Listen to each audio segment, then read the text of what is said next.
नालासोपाऱ्यातल्या dumping आणि मलनिसारांच्या जागेवरच्या 41 इमारतीवरती तब्बल 23 जानेवारी पासून कारवाई सुरू झालेली आहे आणि आज या इमारती 41 पैकी जवळपास 31 इमारती ह्या भुईसपाट झालेल्या आहेत। आपण बघू शकता ह्या पूर्ण 4 मजली इमारती आहेत आणि अशाच पद्धतीच्या या ठिकाणी 41 इमारती होत्या।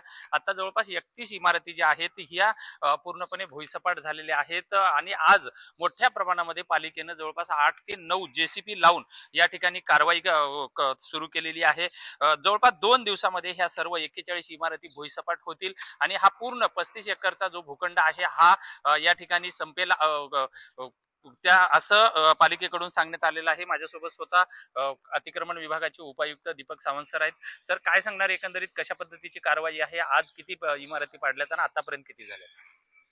वसई विरार शहर महानगरपालिकेतर्फे माननीय सर्वोच्च न्यायालय आणि उच्च न्यायालयाच्या आदेशाप्रमाणे 23 जानेवारी पासून आपण 41 इमारती तोडण्याची कारवाई सुरू ठेवलेली आहे। आजपर्यंत आपण 31 इमारती निष्कासित केलेल्या आहेत। आजच्या कारवाईसाठी 8 पोकलेन मशीन आपण वापरत आहोत आणि आता 31 इमारती निष्कासित होऊन 4 इमारती निष्कासित करण्याचं काम चालू आहे। उद्या संध्याकाळपर्यंत सर्व इमारती निष्कासित करण्याचं आमचं नियोजन आहे। माझ्यासोबत या ठिकाणचे सहाय्यक पोलीस आयुक्त माने साहेब आहेत। सर काय सांगणार एकंदरीत की कशा पद्धतीनं पोलिसांची या ठिकाणी फौज होता आणि कायदा सुव्यवस्था कशी राखलेली आहे? याच्यामध्ये मान्य हायकोर्ट, मान्य सुप्रीम कोर्ट यांच्या निर्देशानुसार वसई विरार महानगरपालिकेमार्फत आम्हाला बंदोबस्त मागवण्यात आलेला होता। त्या बंदोबस्ताच्या अनुषंगानं आमच्या झोनमधून जवळपास 500च्या आसपास पोलीस अधिकारी, अंमलदार आणि महसुबाचे कर्मचारी या ठिकाणी आहेत। त्याशिवाय एक कंपनी SRPFची देखील या ठिकाणी मागवण्यात आलेली आहे। लोकांचे समन्वय ठेवून, येथील लिडरशी समन्वय ठेवून या ठिकाणी शांततामयरित्या आजपर्यंत 31 बिल्डिंगचे निष्कासन झालेलं आहे।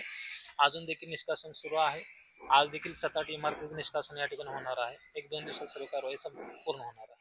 अतिशय कायदा सुव्यवस्था राखत महापालिकेनं पूर्ण नागरिकांना विश्वासात घेऊन या इमारतीवरती कारवाई केलेली आहे आणि उद्यापर्यंत ही सर्व इमारती भुईसपाट होतील असं सुद्धा सांगण्यात आलं आहे।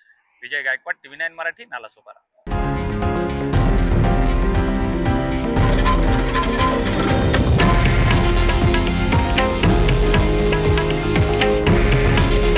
हे आहे देशातील नंबर 1 न्यूज नेटवर्क आणि आपण पाहत आहात TV9 मराठी। काळजी तुमची, हित महाराष्ट्राचं।